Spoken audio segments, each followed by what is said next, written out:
नमस्कार दोस्तों, मैं हूं रोहित और स्वागत करता हूं आपके अपने YouTube चैनल P4 स्टडी पे। दोस्तों, आज मैं प्रधानमंत्री से रिलेटेड टॉप 30 क्वेश्चंस लेके आया हूं जो कि काफ़ी इंपॉर्टेंट है आपके आगामी सभी एग्जामों के लिए। दोस्तों, हर एक क्वेश्चंस के बारे में एक्स्ट्रा फैक्ट भी बताऊंगा, तो बने रहिए हमारे वीडियो के लास्ट तक। चलिए चलते हैं पहले क्वेश्चंस पे। पहला क्वेश्चन है, लगातार दूसरी बार प्रधानमंत्री पद पे आसीन होने वाले व्यक्ति थे। तो दूसरी बार प्रधानमंत्री पद पे आसीन होने वाले व्यक्ति, अगर मैं ऑप्शन ए का बात करूं, पंडित जवाहरलाल नेहरू का, तो इन्होंने 15 अगस्त 1947 जब से देश आज़ाद हुआ था तब से लेकर 1964 तक, 1964 में इनकी मृत्यु हो गई थी, तब तक ये देश के प्रधानमंत्री रहे। तो इन्होंने अपना 2 टर्म तो पूरा किया ही। अगर मैं बात करूं ऑप्शन बी का, इंदिरा गांधी का, तो ये 1966 से लेकर और 1977 तक लगभग 11 साल तक देश के बतौर प्रधानमंत्री काम किया। तो इन्होंने अभी अपना 2 टर्म पूरा किया। अगर मैं बात करूं अटल बिहारी वाजपेयी जी का, तो इन्होंने पहली बार प्रधानमंत्री बने थे तो केवल 16 दिन के लिए बने थे। याद रखिएगा, देश के सबसे कम दिनों तक प्रधानमंत्री बनने का रिकॉर्ड है इनके पास, अटल बिहारी जी के पास। अगर दूसरे बार का बात करूँ तो दूसरी बार ये 1998 से लेके और 1999 तक प्रधानमंत्री रहे। उसके बाद फिर से 99 में चुनाव हुआ, और जब चुनाव हुआ तो फिर से इनकी जीत हुई थी, और 1999 से लेके 2004 तक ये देश के प्रधानमंत्री रहे। तो इनमें से जितने ऑप्शन दिए हुए हैं सभी ने 2 बार अपने प्रधानमंत्री पद पे आसीन रहे थे। इसका करेक्ट ऑप्शन हो जाएगा ऑप्शन नंबर डी। अगर मैं बात करूँ नेहरू जी का, तो इनके नाम से रिकॉर्ड है कि 17 बार इन्होंने देश का तिरंगा लहराया था लाल किले पे। अगर इनके बेटी का बात करूँ इंदिरा गांधी जी का, तो इन्होंने 16 बार तिरंगा लहराया है। चलिए चलते हैं अगले क्वेश्चंस पे। अगला क्वेश्चन है क्वेश्चन नंबर 2, भारत के प्रधानमंत्री। तो भारत के जो प्रधानमंत्री होते हैं उसे राष्ट्रपति जी के द्वारा नियुक्त किया जाता है। इसका करेक्ट ऑप्शन हो जाएगा ऑप्शन नंबर ए, नियुक्त किया जाता है। अगर मैं बात करूं भारत के प्रधानमंत्री का, तो भारत का जो प्रधानमंत्री होगा ये लिखा हुआ है अनुच्छेद आर्टिकल 74 में। आर्टिकल 74 में लिखा हुआ है कि भारत का एक प्रधानमंत्री होगा और एक मंत्री परिषद होगा, और मंत्री परिषद का प्रमुख प्रधानमंत्री होगा। तो चलिए चलते हैं अगले क्वेश्चंस पे। अगला क्वेश्चन है क्वेश्चन नंबर 3, भारत के प्रधानमंत्री का पद। तो भारत का जो प्रधानमंत्री का पद होता है वो हमारे संविधान द्वारा गठित है। हमने पीछे ही डिस्कस किया कि अनुच्छेद 74 में ये बोला गया कि भारत का एक प्रधानमंत्री होगा और एक मंत्री परिषद होगा, और जो मंत्री परिषद होगा उसका प्रमुख प्रधानमंत्री होगा। और अनुच्छेद 75 में लिखा हुआ है कि प्रधानमंत्री की नियुक्ति राष्ट्रपति करेगा। तो इसका करेक्ट ऑप्शन हो जाएगा ऑप्शन नंबर ए। चलिए आगे बढ़ते हैं। अगला क्वेश्चन है क्वेश्चन नंबर 4, भारत के प्रधानमंत्री की नियुक्ति कौन करता है। तो भारत के प्रधानमंत्री की नियुक्ति राष्ट्रपति जी के द्वारा किया जाता है। ये कहाँ लिखा हुआ है, तो अनुच्छेद 75 में लिखा हुआ है, अनुच्छेद 75 में। चलिए चलते हैं आगे। क्वेश्चन नंबर 5, प्रधानमंत्री को उसके पद की गोपनीयता की शपथ कौन दिलाता है। तो प्रधानमंत्री को उसके पद की गोपनीयता की शपथ राष्ट्रपति जी के द्वारा दिलाया जाता है। इसका करेक्ट ऑप्शन हो जाएगा ऑप्शन नंबर ए। चलिए आगे बढ़ते हैं। क्वेश्चन है क्वेश्चन नंबर 6। क्वेश्चन 6 है, सामान्यतः प्रधानमंत्री। तो सामान्यतः जो प्रधानमंत्री होते हैं वो लोकसभा के बहुमत दल का नेता होता है। इसका करेक्ट ऑप्शन हो जाएगा ऑप्शन नंबर सी। प्रधानमंत्री जो होते हैं वो बहुमत दल के नेता होते हैं, लोकसभा के बहुमत दल के नेता होते हैं। चलिए आगे बढ़ते हैं। अगला क्वेश्चन है क्वेश्चन नंबर 7, भारत में एक व्यक्ति अधिक से अधिक कितनी बार प्रधानमंत्री पद पर नियुक्त हो सकता है। तो हमारे संविधान में ऐसा कहीं नहीं लिखा हुआ है कि भारत के जो प्रधानमंत्री है वो कितने बार तक रह सकते हैं, कोई लिमिटेशन नहीं दिया हुआ है। तो इसका करेक्ट ऑप्शन हो जाएगा ऑप्शन नंबर डी, कितनाों बार बन सकते हैं। जब तक उनको लोकसभा में सपोर्ट मिलता रहेगा सदस्यों का, तब तक वो प्रधानमंत्री पद पर बने रहेंगे।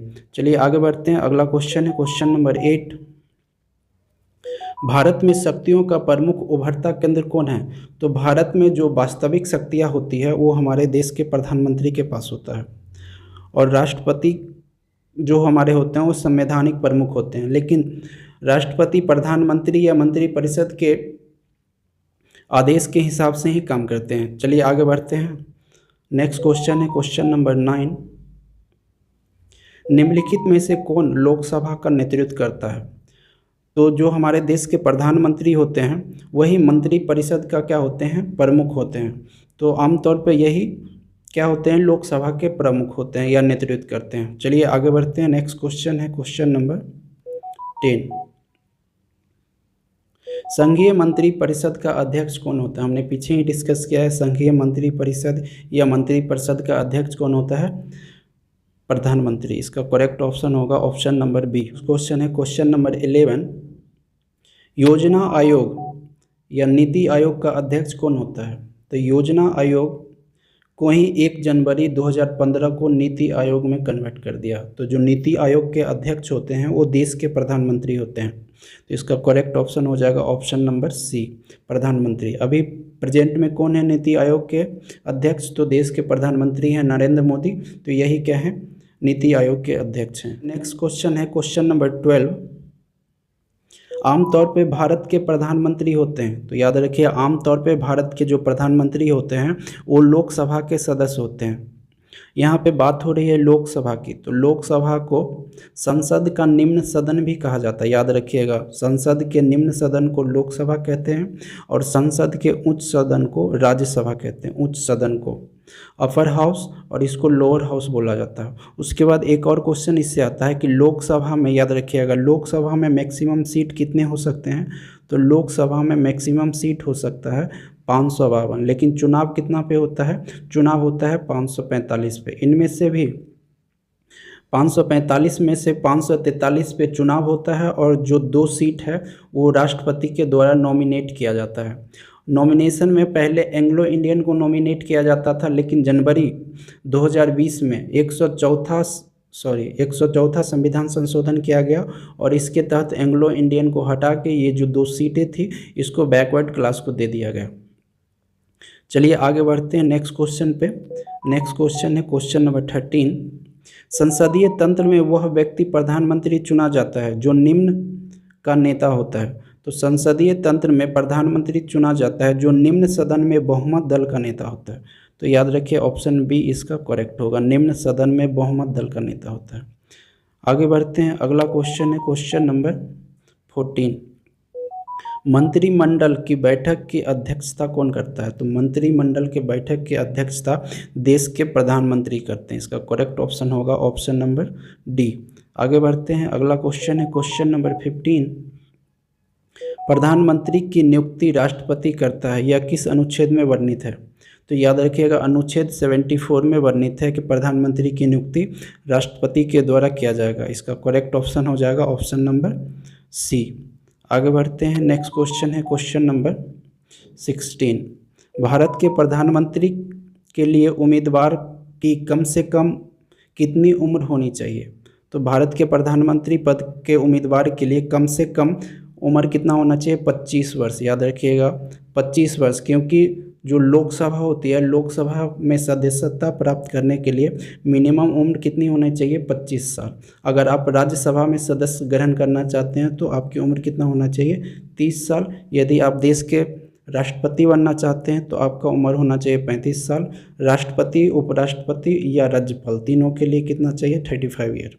तो इसका करेक्ट ऑप्शन हो जाएगा ऑप्शन नंबर ए 25 साल। आगे बढ़ते हैं। नेक्स्ट क्वेश्चन है क्वेश्चन नंबर 17। भारतीय संविधान के अनुच्छेद 74 और 75 किन विषयों पे विचार करता है? तो याद रखिएगा अनुच्छेद 74 कहता है कि भारत का एक प्रधानमंत्री होगा और एक मंत्री परिषद होगा और जिसका प्रमुख, मंत्री परिषद का प्रमुख कौन होगा? प्रधानमंत्री।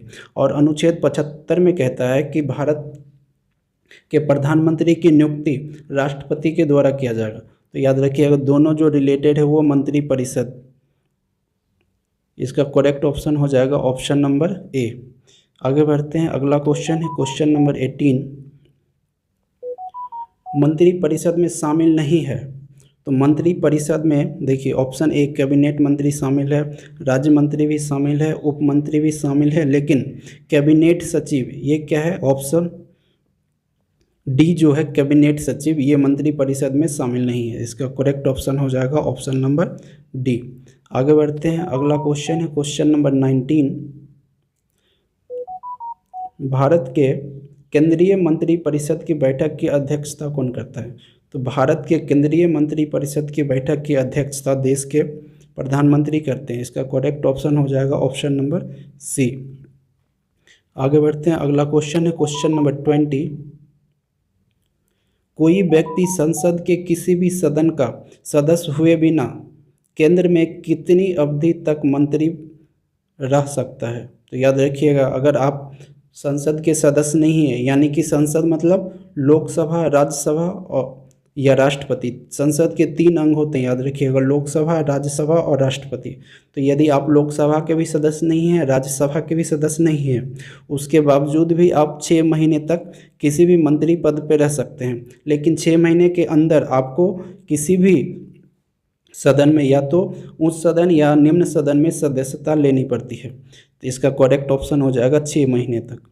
आगे बढ़ते हैं, क्वेश्चन नंबर 21 है, निम्नलिखित में से कौन सा एक प्रस्ताव भारत में मंत्री परिषद रख सकता है? तो याद रखिएगा, मंत्री परिषद के द्वारा रखा जाता है विश्वास प्रस्ताव पत्र, और जो अपोजिशन होता है वो क्या लाता है? अविश्वास प्रस्ताव। तो इसका करेक्ट ऑप्शन हो जाएगा ऑप्शन नंबर डी। विश्वास प्रस्ताव मंत्री परिषद के द्वारा रखा जाता है और अविश्वास किसके द्वारा लाया जाता है? अविश्वास अपोजिशन के द्वारा। इसका करेक्ट ऑप्शन हो जाएगा ऑप्शन नंबर डी, विश्वास प्रस्ताव मंत्री परिषद के द्वारा लाया जाता है। क्वेश्चन 22 है, स्वतंत्र भारत के प्रथम वित्त मंत्री कौन थे? तो स्वतंत्र भारत के प्रथम वित्त मंत्री थे डॉक्टर जॉन मथाई। इसका करेक्ट ऑप्शन होगा option number A. Next question पे चलते हैं। नेक्स्ट क्वेश्चन है 23, स्वतंत्र भारत के प्रथम मंत्री परिषद में प्रधानमंत्री सहित कुल कितने सदस्य थे?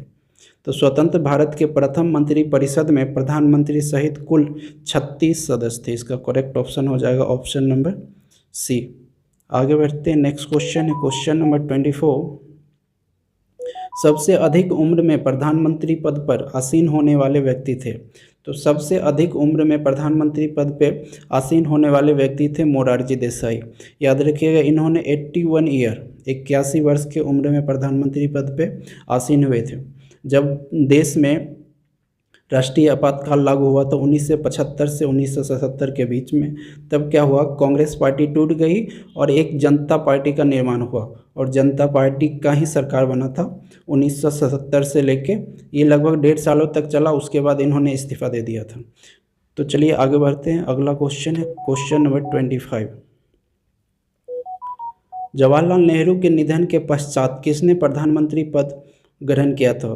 तो जवाहरलाल नेहरू के मृत्यु के जस्ट पश्चात गुलजारी लाल नंदा। इसका करेक्ट ऑप्शन हो जाएगा option number D, Gulzari Lal Nanda, जो कि कार्यवाहक प्रधानमंत्री के रूप में 13 दिन तक रहे थे। इसके बाद लाल बहादुर शास्त्री जी को प्रधानमंत्री बनाया गया था।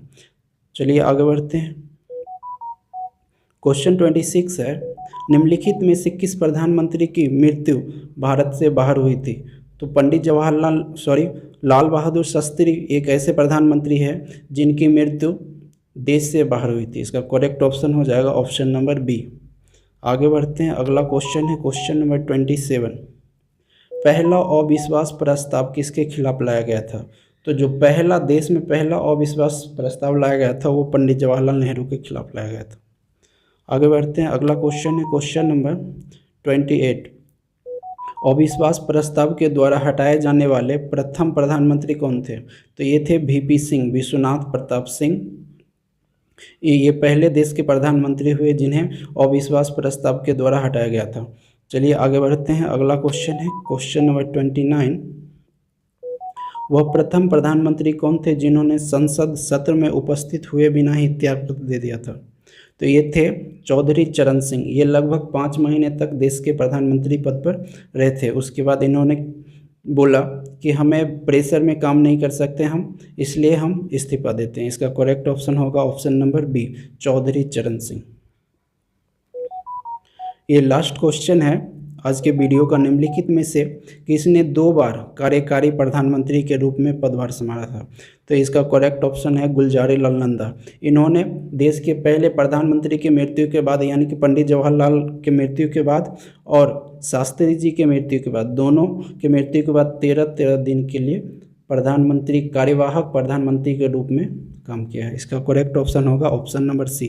आशा करते हैं कि वीडियो अच्छा लगा होगा। दोस्तों वीडियो अच्छी लगी है तो प्लीज़ हमारे वीडियो को लाइक कीजिए, हमारे चैनल को सब्सक्राइब करके बेल आइकन के निशान को दबाइए ताकि हमारी वीडियो की अपडेट सबसे पहले आपको मिले। Thanks for watching, have a great day.